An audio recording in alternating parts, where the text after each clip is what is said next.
మరణాత ప్రభునందు ప్రియ దేవుని బిడ్డలారా, దైవజనులు తండ్రి గారు దేవదాస్ సాయి గారు ఈ దిన వాక్య అంశము దేవుని గుడారము ప్రభుతో సహవాసము.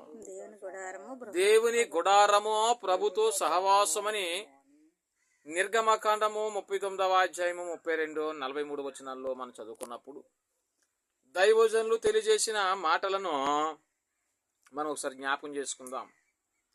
యెహోవా నీ గుడారములో అతిథిగా ఉండదగిన వాడెవడు? కీర్తన గ్రంథము 15వ అధ్యాయము దేని బిడ్డలారా మొదటి వచనంలో యెహోవా నీ గుడారములో అతిథిగా ఉండదగిన వాడెవడు? ఈ పరిశుద్ధ పర్వతం మీద నివసింపదగిన వాడెవడు అని దైవజనులు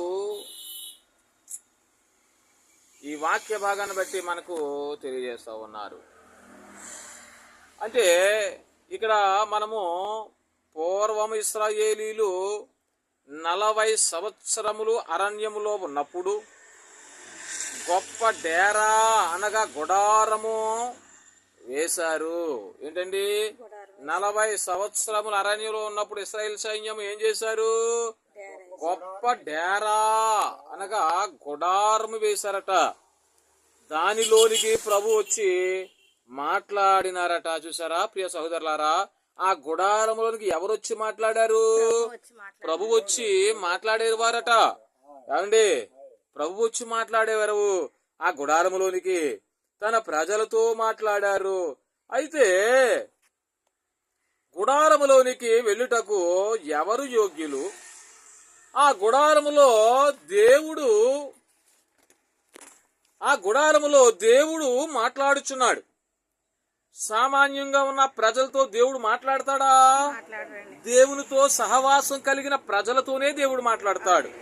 దేని బిడ్డలారా, కాబట్టి మనం గమనించినప్పుడు మనం ఎక్కువగా దేవునిలో ఎదగాలి, దేవునితో సహవాసం కలిగి ఉండాలి. ఏమండి?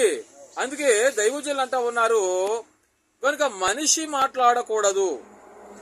ఒకవైపు దేవుడు మాట్లాడుచుంటే మరొక వైపు మనిషి కూడా మాట్లాడితే ఆయన మాటలు ఎట్లు వినబడును?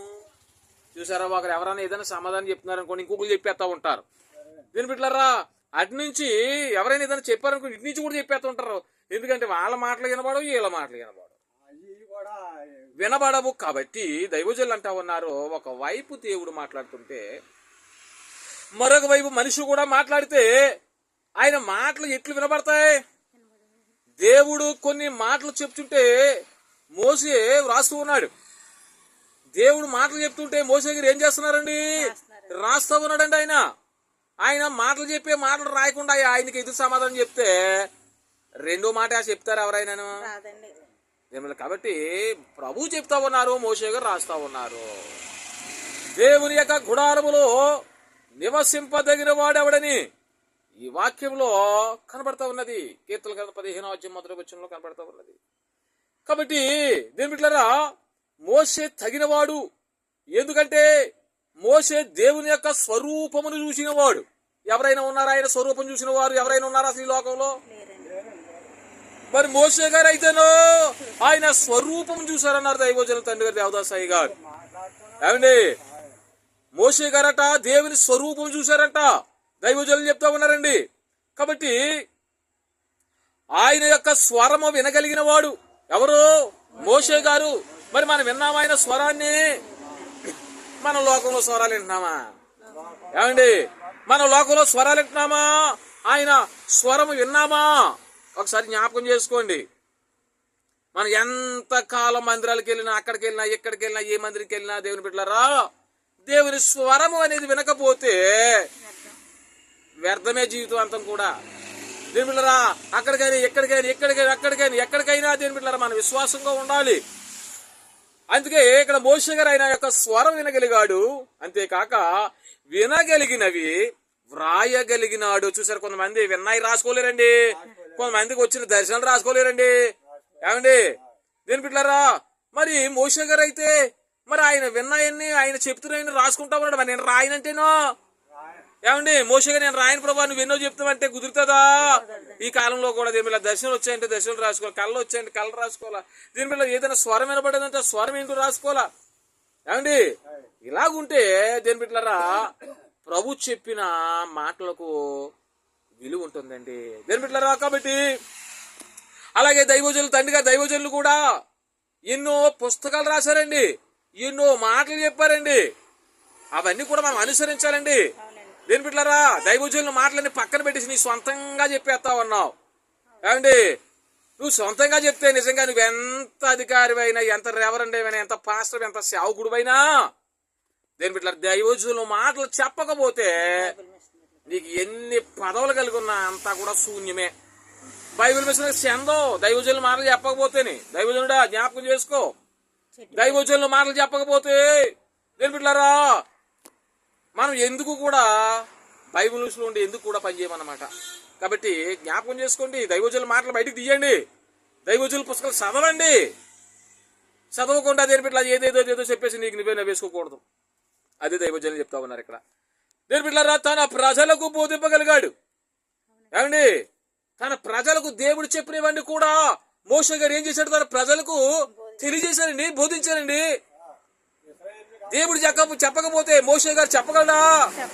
దైవజనుల పుస్తకాలు రాయకపోతే, ఆ క్రమం నేర్పకపోతే నువ్వు నేర్పించగలవు ఆ క్రమాన్ని? ఆ పుస్తకాలు చదవకపోతే ఏం చెప్తావు ఏమండి? దైవజనులు ఎక్కడి నుంచి చెప్పారు? పరిశుద్ధ గ్రంథంలోంచే కదా. ప్రతి పాయింట్ కూడా పరిశుద్ధ గ్రంథంలోంచే దైవజనులు చెప్పారండి. కాబట్టి అవన్నీ మనం గ్రహించుకొని దైవజనులు చెప్పిన మాట దేని బిడ్డలారా మనం చెప్పాలి. బైబిల్ మిషన్ ఎత్తి చూపించాలి, బైబిల్ మిషన్ ఎత్తి చూపించాలండి. ఇప్పుడు అలా లేరండి, ఎవరిష్టం వాళ్ళదే ఏమండి. ఏఐలు బిఐలు అనుకుంటా దేని బిడ్డలారా నీకు స్టైల్ కావాలా ఏమండి? తగ్గింపు లేదు, స్టైల్ కావాలి. అది కాదు మనకు కావాల్సిన దైవజనులు చెప్పిన మార్గములో మనం నడుస్తున్నామా లేదా? దేవుని బిడ్డలారా, దేవుని సంఘమా, సేవకులారా జ్ఞాపకం చేసుకోండి, దైవజనులు చెప్తున్న మాటలో మనం అనుసరిస్తున్నామా లేదా? దేని బిడ్డలారా కానుకలు కడ సతికిలు పడిపోతున్నామా? జ్ఞాపకం చేసుకోండి. దేని బిడ్డలారా దైవజనులు చెప్పిన మాటలు మనం నడవాలి కానీ కానుకలు కాడ సతికిలు పడిపోకూడదు. దేవుని వైపు చూడాలి మనము. అది దైవజనులు అంటా ఉన్నారు ఇక్కడ. దేని బిడ్డలారా ప్రజలకు బోధించగలిగాడు, బోధింపగలిగి ఇశ్రాయేలీయులను అరణ్యములో గలవాడు, నడిపించాడు. బోధించి దేవుని చెప్పిన మాటలు బోధించి ఇశ్రాయేలీయులను అరణ్య మార్గంలో నడిపించాడండి. దేని బిడ్డలారా ఈ రోజుల్లో మంచి మార్గంలో నడమంటే నడుతలేదు, అరణ్య మార్గంలో అయితే నడుస్తారో ఇప్పుడు ఏమండి? మంచి నీటిగా ఉన్న నేల నడమంటే బాడీ బురద అంటా ఉన్నారు ఏంటి రాజారావు గారు. బాడీ అంటూ పోతుంది కాళ్ళకి, దేని బిడ్డలారా పని చేతులు మంటెట్టు పోతుంది అంటా ఉన్నారు. కానీ దేని బిడ్డలారా మరి మంచి మార్గములో నడవడం లేదు. అందుకు దైవజనులు అంటా ఉన్నారు ఇక్కడ. దేని బిడ్డలారా మనము ఇశ్రాయేలీయులను అరణ్యంలో నడిపింపగలవాడు ఎవరండి? మోషే గారు. అందుకే దైవజనులు అంటా ఉన్నారు దేని బిడ్డలారా నా నాలుకతో పాపము చేయనివాడు యెహోవా గుడారములో నివసింపదగిన వాడని ఉన్నది. ఇంకా ఏమున్నదంటే నాలుగుతో చేయ పాపములు రెండు విధములుగా ఉన్నవి. ఒకటి అబద్ధములాడుట, రెండో పొరుగు వాని మీద కీడు మాట్లాడుట. దేని బిడ్డలారా గమనించారా? ఒకటి అబద్ధాలు మానేయాలండి. మనం పొరుగు వాని మీద కీడు చెప్పకూడదు. నీకు తెలిస్తే చెప్పలేదు మానే. దేని బిడ్డ పొరుగు వాడి మీద పడి మనము విధంగా చెప్పాలంటే ఏడకూడదు. ఎందుకండి ఎవరి మీద కూడా మనము దేని బిడ్డలారా